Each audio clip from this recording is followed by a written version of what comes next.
이번 시간에는 길모퉁이에서 만난 사람들 살펴볼 텐데요. 소설 들어가기 전에 소설의 이해에 대해서 이론을 먼저 소개하고 다음 시간부터 소설 본문을 들어가도록 하겠습니다. 소설에 대한 것을 이미 여러분들이 다 알고 있다고 생각할 텐데요. 작년에도 배웠고 1학년 때도 배웠으니까요. 그 개념들을 한번 다시 확인한다고 생각하시면 될 것 같아요. 선생님이 지금 이야기하는 것들 다 아는 건데 왜 다시 정리하지? 라고 생각할 수 있는데 알고 있는 것 다시 한번 떠올려 보라고 정리하는 시간을 가졌습니다. 떠올려 보시고 3월에 길모퉁이에서 만난 사람들 읽으면서 학습지 정리했었는데 다시 한번 작품을 읽으면서 소설 속의 서술자가 누군지, 등장인물의 특징은 어떤지, 주제는 어떤 내용인지 한번 여러분이 정리해 보도록 하시라고 지금 이론부터 소개하고 있습니다. 소설이란 현실에 있음직한 일을 작가가 상상하여 꾸며 쓴 이야기를 소설이라고 합니다. 소설의 특성을 살펴보면 허구성, 작가가 꾸며낸 이야기라는 것, 개연성, 꾸며낸 이야기이지만 너무 황당하고 터무니없는 그런 내용이 아니라 현실에 있을 법한 이야기를 다루고 있다는 것입니다. 그래서 여러분들이 읽을 길모퉁이에서 만난 사람들도 읽다 보면 우리 주변에서 어디서든 만나볼 수 있는 사람들의 이야기라는 것 알 수 있을 것입니다. 그리고 허구성과 반대되는 것 같지만 다른 개념입니다.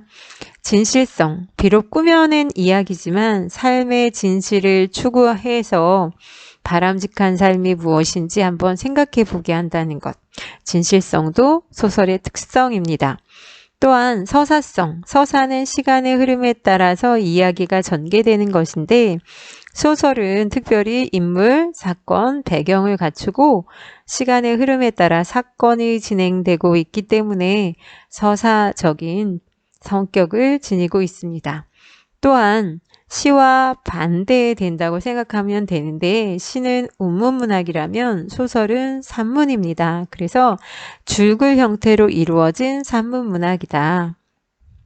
모방성, 비록 꾸며낸 이야기지만 소설을 흔히 현실을 비추는 거울이다 라는 말을 할 만큼 현실 세계의 모습을 본뜨거나 반영하고 있다고 할 수 있습니다.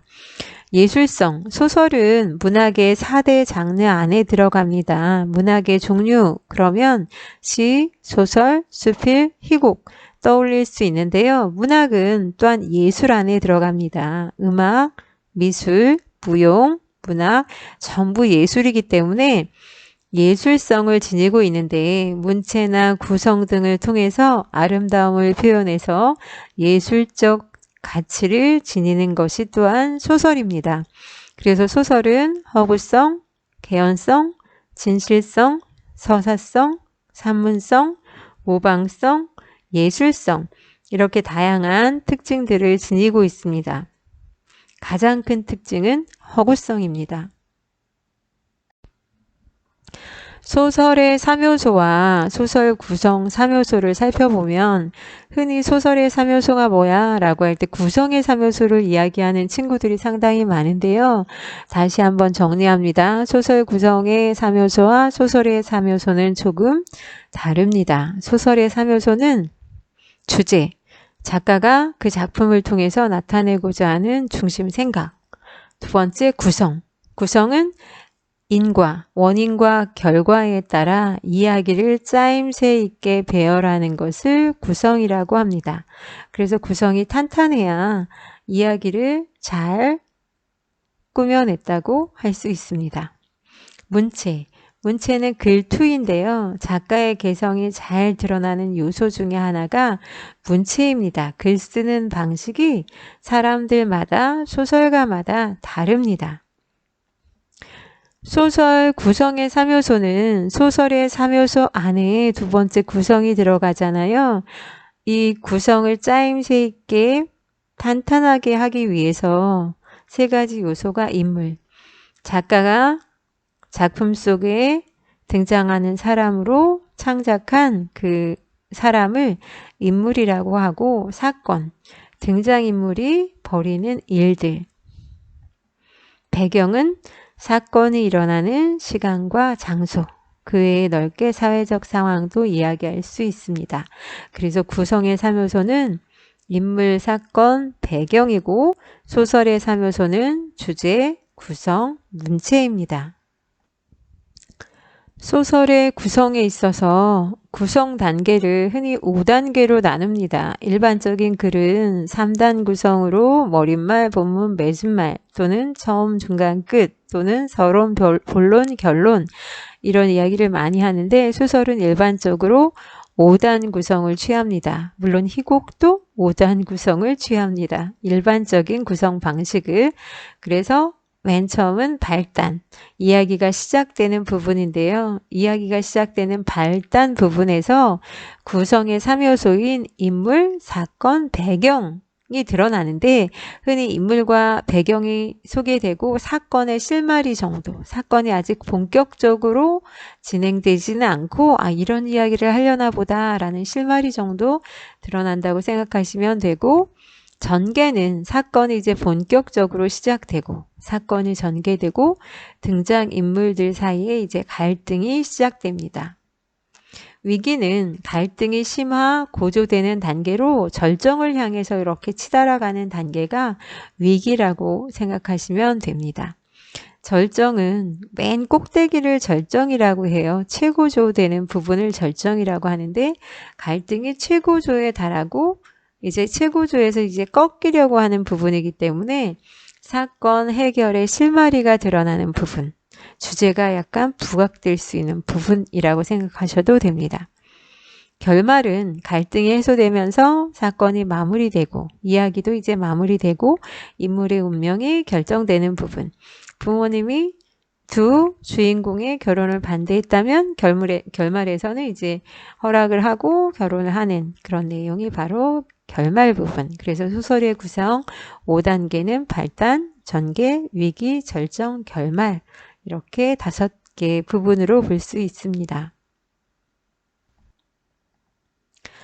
소설 구성의 종류를 살펴보면 중심 사건이 몇 개인가에 따라서 중심 사건이 하나이면 단일 구성이라고 하고, 단일 구성의 경우에는 일반적으로 단편 소설은 단일 구성을 취한다고 생각하시면 됩니다. 단편 소설은 분량이 적기 때문에 그 적은 분량 안에 여러 가지 사건을 다루기가 어렵습니다. 복합 구성은 중심 사건이 2개 이상이 드러나는 경우인데요. 장편 소설 같은 경우는 복합 구성이라고 생각하시면 됩니다. 피카레스크식 구성, 그러면 가끔 드라마에서도 이런 방식을 쓰는 경우가 있는데요. 하나의 제목 안에 만약에 사과꽃 이야기다. 그럼 그 사과꽃 이야기라는 드라마 제목 안에 약간 서로 다른 이야기가 몇 개가 드러나는 것입니다. 물론 하나의 주제와 관련된 몇 개 서로 다른 인물들이 나올 수도 있는데요. 소설도 독립된 각각의 이야기가 동일한 주제로 엮어지거나 가끔은 다른 이야기에 동일한 주인공이 등장할 때도 피카레스크식 구성이란 말을 씁니다. 또는 많이 들어본 것이 여러분들 액자식 구성. 그래서 이야기 속에 또 다른 이야기가 들어가 있는 것을 액자식 구성이라고 하는데요. 배따라기 같은 경우도 액자식이라고 생각하면 되는데, 그리고 등신불 같은 경우도 이제 액자식 구성인데, 이야기, 밖간 이야기를 외화라는 표현을 쓰고 안의 이야기를 내화라는 표현을 씁니다. 소설의 구성에 있어서 사건의 진행 방식에 따라서 평면적 구성과 입체적 구성으로 나누는데, 평면적 구성은 사건을 시간 순서에 따라 서술하는 방식이고요. 그래서 흔히 고전 소설에서 등장하는 방식이고, 입체적 구성은 시간 순서를 따르지 않고 사건의 분석 등으로 시간적인 역전이 일어나는 구성 방식. 평면적 구성 방식이 흔히 순행적 구성 방식으로 시간의 흐름에 따른 방식이라면, 입체적 구성은 약간 역순행 생각하시면 될 것 같습니다. 시간 순서를 약간 현재에서 과거로 갔다가 다시 현재로 왔다가 뭐 다시 과거로 갔다가 이렇게 뒤섞여 있는 상태를 말합니다. 그래서 우리가 흔히 시간 순서에 따른 구성 방식 말할 때 순행적 구성 그러면 시간 순서대로 사건이 진행될 때 순행이란 표현을 쓰고 역행 그러면 현재에서 과거로 거꾸로 넘어가는 방식은 역행적 구성이라고 하고 역순행적 구성 그럼 시간 순서가 혼합돼서 현재에서 과거로 갔다가 다시 현재로 갔다가 뭐 미래로 간다거나 이렇게 뒤섞여 있으면 역순행이란 표현을 씁니다. 인물에 대해서 살펴보도록 하겠습니다. 인물은 작가가 상상을 발휘해서 창조한 소설 속에 등장하는 사람인데요. 인물의 유형은 중요도에 따라서는 중심인물과 주변인물. 그래서 중심인물은 주인공이나 그와 비슷한 역할을 하며 비중이 큰 인물을 중심인물. 주변인물은 부수적인 역할을 하며 비중이 크지 않는 보조적 인물을 주변인물. 알 수 있을 것 같죠? 역할에 따라서는 주동인물은 소설 속의 사건을 이끌어가는 중심인물이 주동인물. 반동인물은 주동인물과 대립하여 갈등을 빚는 인물. 흥부전에서 흥부, 놀부 두 개 다 중심인물인데 주동인물은 흥부라면 반동인물은 놀부가 된다고 생각하면 되죠. 놀부, 놀부 안에. 또한 성격 변화에 따라 평면적 인물과 입체적 인물로 나뉘는데 흔히 고전소설은 평면적 인물들이 많다고 본다면 현대 소설에서는 입체적 인물이 많이 드러나는데요. 평면적 인물은 성격이 변화되지 않는 인물.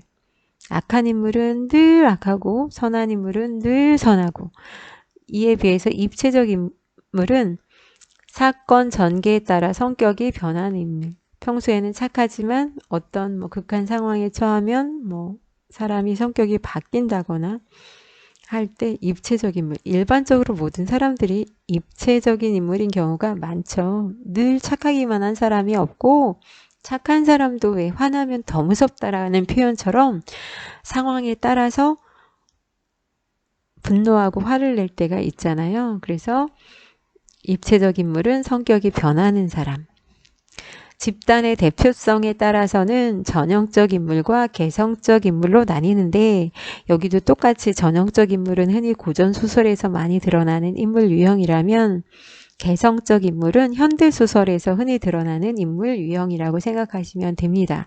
그래서 전형적 인물은 특정 계층이나 집단을 대표하는 인물, 보편적인 성격으로 그려진다고 생각하시면 될 것 같습니다.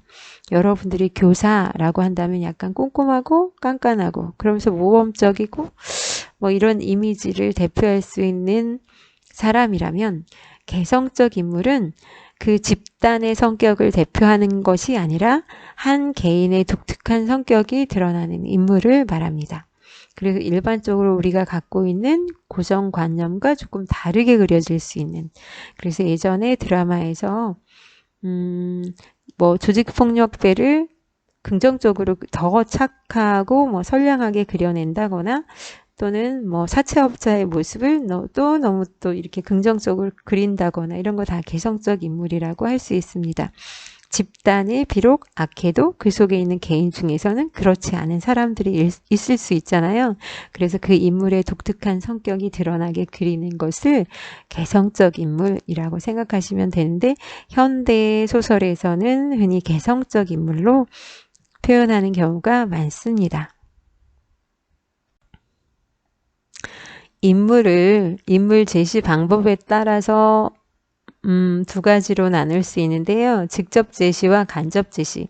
직접 제시는 서술자가 직접 말해주는 방식이에요. 그래서 서술자가 직접 인물의 성격이나 심리 상태를 말해주는 방법으로 영희는 착해, 영희는 모범생이야, 영희는 지금 불안한 상태야 이렇게 직접 말해주면 직접 제시. 그래서 말하기 방식이라고 생각하시면 되고 간접 제시는 서술자가 이렇게 보여주기 방식으로 영희가 도시락을 싸가지고 와서 자기가 먹으려고 하다가 짝꿍이 도시락을 싸오지 않고 배가 고파하는 것을 보고 자신의 도시락을 먹으라고 줬다. 그러면 그 행동을 본 독자들은 어머 영희가 참 착한 애네 라고 판단하게 한다면 그건 간접짓입니다.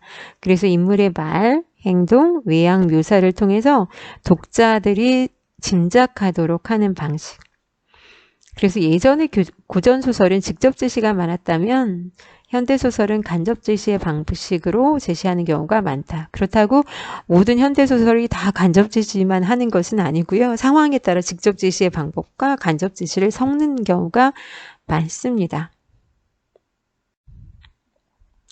갈등은 인물이 사건을 겪으면서 겪게 되는 대립적인 심리 상태를 말하는데 갈등의 역할은 성격과 역할을 뚜렷하게 드러낸다거나 그 인물의 성격이 되게 왜 다투거나 싸울 때 이렇게 잘 드러나잖아요. 그래서 갈등을 통해서 더 부각시키는 효과가 있고 또 사건을 전개함에 있어서 이 갈등이 오히려 사건의 필연성을 부여하는 역할도 하고 독자의 관심과 흥미를 끌고 긴장감을 불러일으키기도 합니다.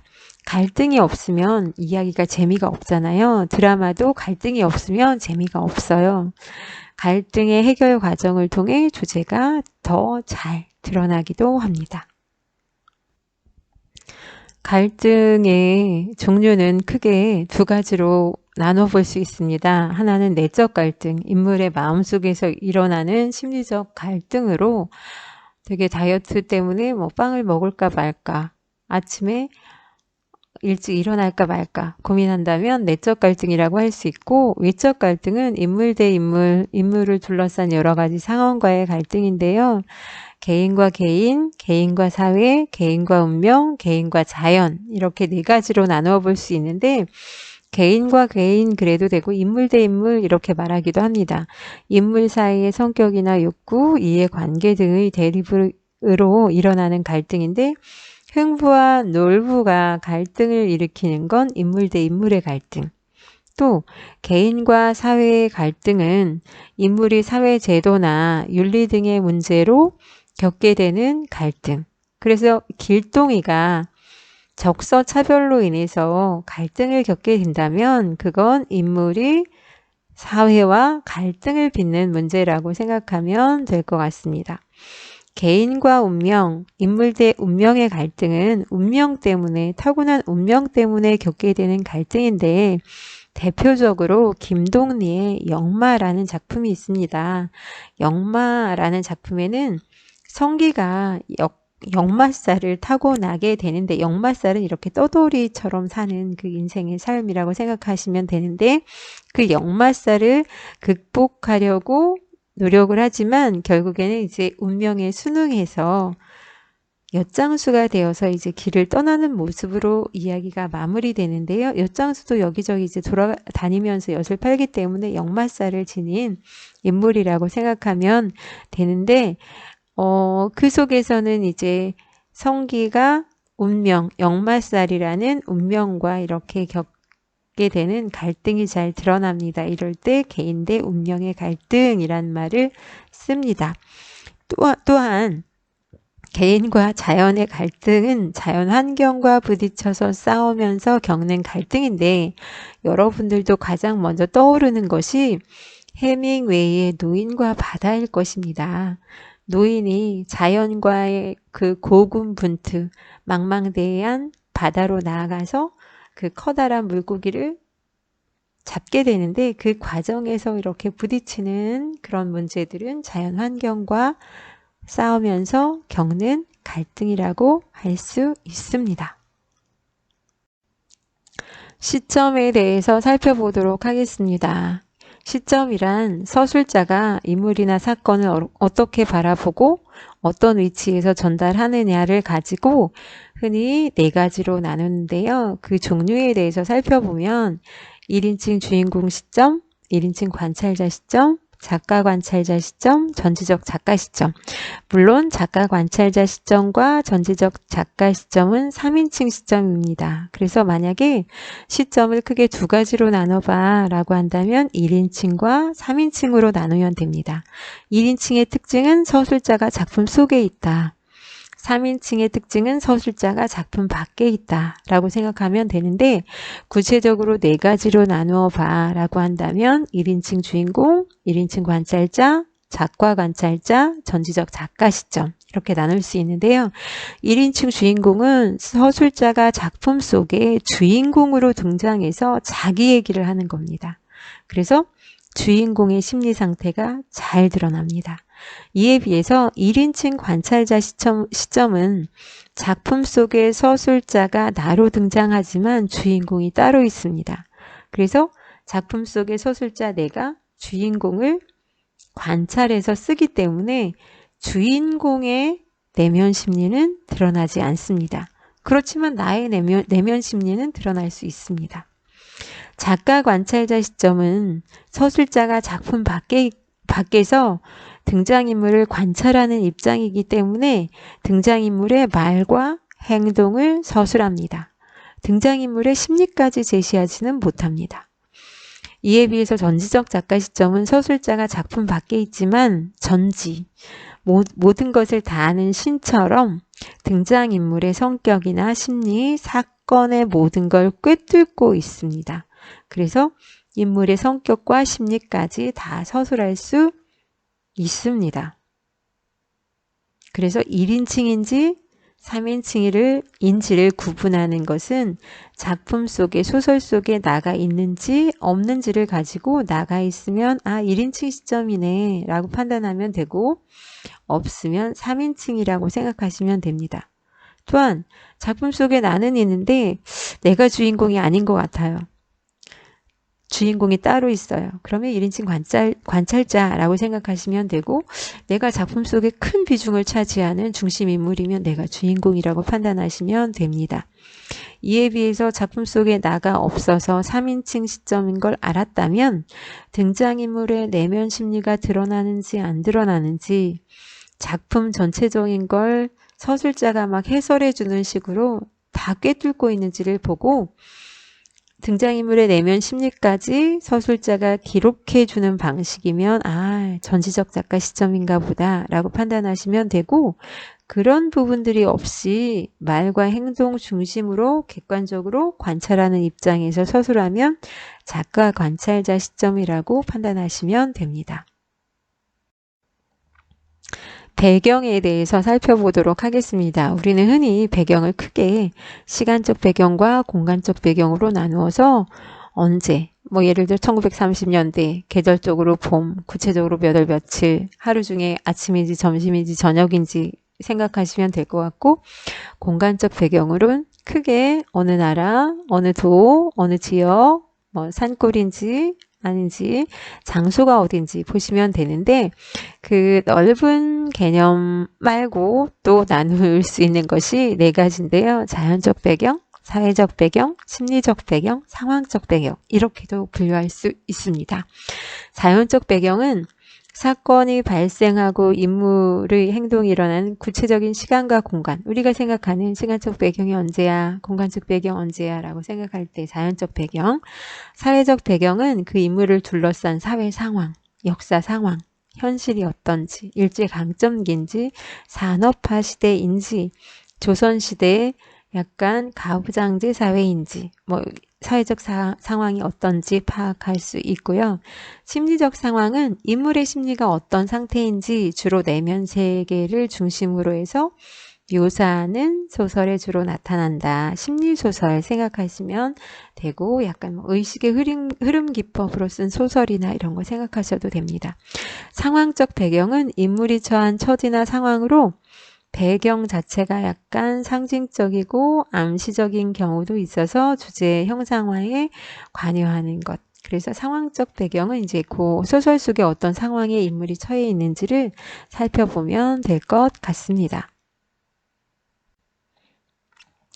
배경의 기능을 살펴봅니다. 작품의 전반적인 분위기를 형성하기도 하고요. 동백꽃에서 동백꽃 같은 경우는 낭만적인 분위기를 형성한다거나 이런 거 떠올려도 됩니다.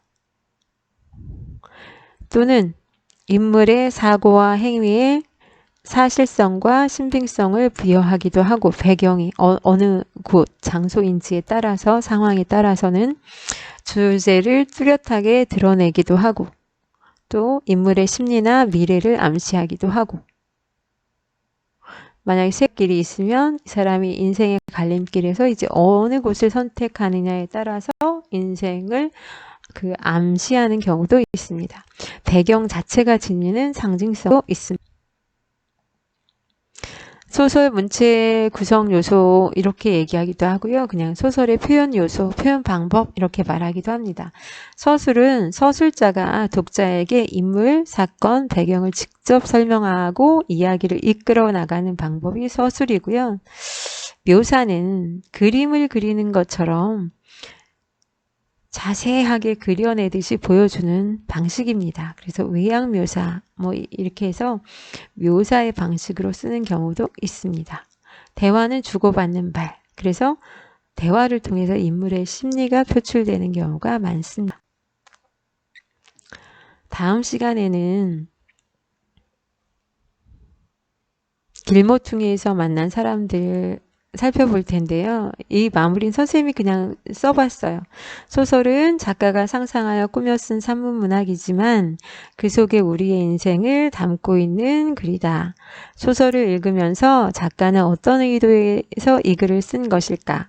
그리고 전달하고자 하는 중심 생각은 무엇일까?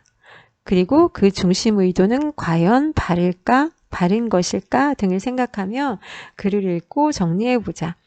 흔히는 왜 책을 냈다는 것 자체가 대단하다고 생각해서 책 속에 있는 건 뭐든지 다 옳은 이야기라 내가 받아들여야 되는 건가 라는 생각을 할 수 있잖아요.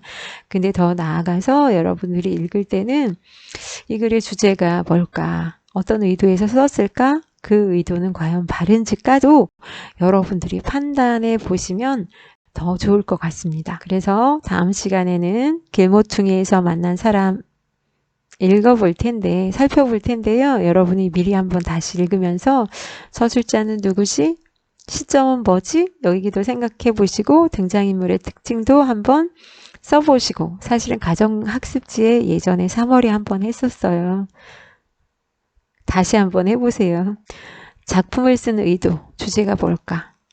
그 의도는 바른가? 또 한번 생각해 보시고 여러분이 중시하는 삶의 태도는 작가하고 비슷한 관점인지 다른 관점인지도 한번 생각하거나 생각하는 건 그냥 순간 생각하고 이렇게 사라지잖아요. 메모를 해보시면 자신의 생각이 조금 더 명료해질 것 같습니다. 적어보시면 더 좋습니다. 그리고 이 시간 강의도 듣지만 학습지 내용도 꼭 확인하셔야 합니다. 인생은 길다. 그 긴 여정에는 누구도 바라지 않는 역경의 시기가 힘들고 괴로운 시기가 반드시 있다. 하지만 시련에 져서는 안 된다. 그럴 때야말로 이를 악물고 이상을 향해 더욱 힘차게 나아가야 한다. 어쩜 여러분 시기가 힘든 시기일 수 있어요. 지금 힘든 상황에 처한 사람이 있을지도 몰라요. 근데 져서는 안 되고 이상을 향해서 나아가는 시기가 되었으면 좋겠습니다. 1심 1원에 있는 내용을 일부 가져왔습니다.